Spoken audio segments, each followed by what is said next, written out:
Welcome to the second season of Primetime Football. I'm your host, Sam Oko, with my new co-host, Alex Valerio.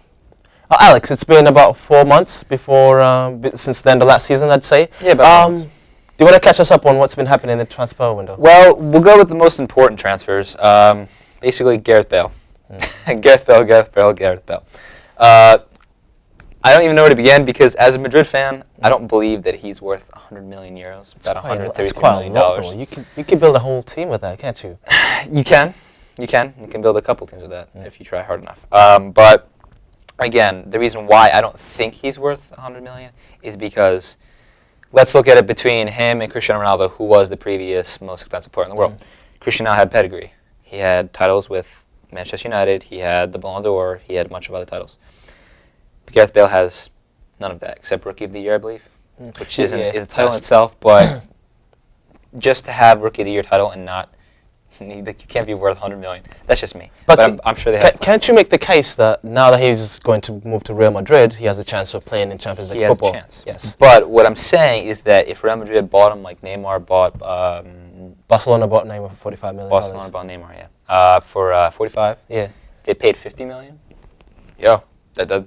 Good. I mean, they can build him up and they can make him worth that $100 million player that they want. But buy him off the bat, 100 million euros, you know. I feel like this is one of the rare chances in the taping of this whole show that we're going to agree together. I don't think he's worth $100 million. I think Daniel Levy he's a really good businessman, and the price tag on it is a price tag that is needed to rebuild Tottenham. Yeah. And he had that in mind, so he made Real Madrid cough up quite a lot of money for him.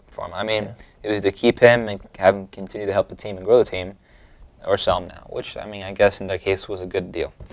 But, I mean, what other? In effect of that, they did have Ozil. They sold him off from Madrid and got 50 million back. So that's pretty good. I think I was watching Transfer Deadline Day, and I was watching Jim White do his thing, and that's a one transfer that I didn't really see coming. Like I didn't think that Ozil would ever leave Real Madrid because the players there love him. Me too. And again, Ozil only being worth 50 million euros. They just with his pedigree on the team and him helping the team, you know, get to so many finals, semifinals, and cup wins. Mm-hmm. I mean, 50 million. I think to Arsenal at least. He's worth more than that, at least 60. Now, with the inclusion of getting Ozil the past transfer window, does this now make them a title contender? Does Arsenal have a chance of winning the Premier League? No. I'm going to use play as that. No. Why is that? Because not saying the team isn't as good as other teams, but yes, they have their team. Ozil's on it now. He's helping them. He's getting assists. He's scoring. But you have three other things you have to keep in mind. Go ahead. Manchester City, Manchester United, and Chelsea. Maybe Chelsea. I mean, that's going to be their deciding factor. All right, fair enough. I think Ozil's going to improve the team. Oh, yeah, definitely. This is going to improve the team. And now, over the last 2 seasons, they've been relying on Walcott to kind of like facilitate the midfield, and now he's going to be able to work with Ozil. But we'll see what happens. It's quite a long season. The one thing that I have found striking is how Liverpool have been playing that well, really good football, and now they're in first place. That's what's your take on that? Well, my take is, yes, they're playing better football than they usually play, but they shouldn't let their heads get too big because it's the first 3 weeks of the season. About 10 points. Yeah, about 10 points, and there's many more points to go. So, you know, I don't think they should let that get to their heads because I know the big dog's going to come in and eat them up eventually. If I was going to put you on the spot, who do you think has the best chance of winning the Premier League this season? The best chance, I'm going to have to put it between Chelsea and Man United, but Man United's going to come out on top. So I have different. Because you're points. biased. No, I'm not being biased. Yeah. Look, Manchester United. They don't have a midfield. That worries me. All they have is Rooney and Van Persie. Who's been playing exceptional after he came back, and now he's actually playing games. Yes. He's gotten hat-tricks already. He got about 2 weeks ago he got injured, and that was a game after the Chelsea game, which was a 2-2 draw, and then they looked dead. They lost to Liverpool, and they didn't look the same.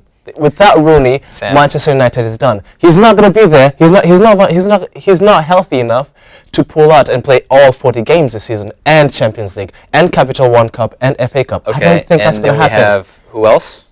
Who? Van Persie. Van Persie. There you go. Okay, that's it. To be honest, Rooney didn't even play last season, and look what they did. Towards the end of the season, look how easily they were destroying teams. But look, without Rooney, and Rooney wasn't there. But look, here's the situation. Look at Chelsea. Look at what they have right now. Juan Mata, Eden Hazard. Ashley Cole is playing really good left back. Ivanovic, really good at right back. They have Schürrle, they just picked him up. All Chelsea needs right now is a striker. Between Samuel Eto'o, Torres, and Demba Ba, it's not the strongest set of strikers, but that's basically it. They just need a striker. Yeah. Either one of them has to step up, and Chelsea's complete. They have I think arguably one of the best midfields in the Premier League currently, and a really strong defense, and that's exactly what you need. So ask yourself this. With that said, what was Chelsea's final score of the last game? I seem to have a little memory lapse in my judgment. Well, the last it was actually 2-1 to what team? I don't know. Some team in Switzerland. I don't know. Okay, let's just say some team. Basel. They lost 2-1 to Basel. In Switzerland. That says something. Okay, because this is the Champions League, and then with that said, Mourinho comes in, and apparently supposed to. But see, look, that's what I'm trying to tell you. That's what I'm trying to tell you. Exactly my point. They don't have a striker. They looked dead in that game. They were flat the whole half. Okay. I'm surprised Austin scored. Yeah, I know what you're saying, but it's going to take them a while to get steam, and by the time they get steam, because Mourinho's back, they still have to construct everything. I guess you could say.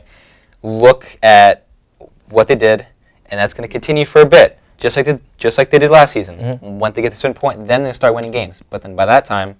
It was too late last season. It's going to be too late. It was too late. But here's the situation, though. You're talking about the UEFA Champions League. I'm just saying games in general. The teams, them playing, winning, and losing games. Because that's the Champions League. They should be doing good, especially against some teams. But there's home ties and away ties. So we got 5 more games. We win 4 of those games. We're basically through the next qualifying round. You can still qualify, but we're not talking about the qualifications. We're talking about the league and everything. Anyway. So off to the actual Champions League we were just speaking of. Manchester United, 4-2 over Bayern. I mean, Bayern and men, that's a good game. Yeah. And I believe they should have won. Van Persie was on fire. Rooney was on fire. Galatasaray, Real Madrid, 6-1. That was a shocker. I was expecting. Remember last when they played last year, the game was quite close. It was a lot closer than it was like 2-2, 2-1 usually. Yeah.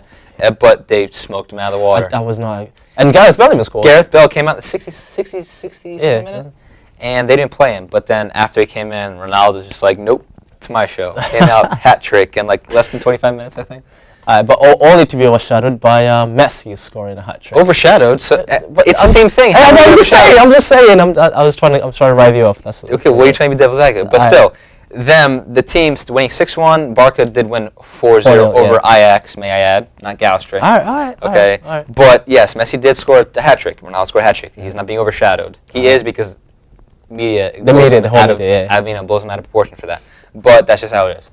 And then Chelsea obviously losing to Basel. Can we not talk about that? I mean, it's. You don't understand. My phone has been blowing up over the last 2 days. Actually, the last 24 hours because of it. I don't know what to do now. I think they got to go back and they got to refigure. And for a team that good on paper, even on the field, it should have been like a 4-0 easy. Yeah. And I don't know why. Paper isn't necessarily always how the outcomes. I'm just saying we should have never given. I've said it a couple of times over the last couple of years. Ever since Drogba left, Chelsea's attack has been dead. Right. Yeah. We should have never sold Daniel Sturridge to Liverpool. That's one. And now I can say this: we should have never given Lukaku. We should never let him go on loan. I don't think. I think he'd be a better fit for us than Samuel Eto'o, whose movement he's not match fit yet. So I don't know. But All I right. don't know what to say. So before we wrap up the show, Sam, your favorite game or the game you're looking forward to? And Over the weekend, I think the Premier League is back, obviously, and over the weekend we have the Manchester United derby. What do you expect from that? Man United, Man City. I mean, in my past opinions, yes, and I still think that, even though they did get rid of what's his name? Mancini. Yeah, Mancini, which I was not a big fan of, and Balotelli. What do you hate Balotelli? He's doing a lot better than AC Milan now. He is, but he wasn't doing good at Man City, and he was getting paid that much money. He cares a little bit more now, but still. Man United, end of story. Really? Shut down at least 3-1, 2-1.